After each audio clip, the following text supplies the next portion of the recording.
अवकाळी पावसामुळे सोलापूर पुणे हायवे ठप्प झालाय। अनेक वाहनं पावसाच्या पाण्यात बुडाली असल्याचं पाहायला मिळत आहे। सोलापूर पुणे हायवेवर असणाऱ्या भिगवण या उजनी धरणाच्या पाणलोट क्षेत्रात मागील 4 दिवसापासून मोठ्या प्रमाणात अवकाळी पाऊस पडतोय।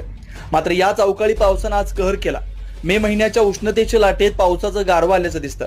त्याचबरोबर आज झालेल्या मोठ्या पावसामुळे संपूर्ण भिगवण हे पाण्याखाली गेल्याचं भासत होतं।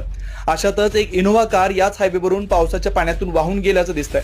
सुदैवानं यामध्ये कोणतीही जीवितहानी झालेली नाही, मात्र कारचं मोठं नुकसान झालंय। या पावसामुळे मात्र सोलापूर पुणे हायवे मार्गावरील संपूर्ण वाहतूक ठप्प झाली। सुमारे 5 किलोमीटर वाहनाच्या रांगा लागलेल्या होत्या। भिगवण, इंदापूर आणि उजनी पाणलोट क्षेत्रामधील सर्व नाले, ओढे तुडुंब भरून वाहत असल्यानं अनेक ठिकाणी रस्ते पाण्याखाली गेलेत।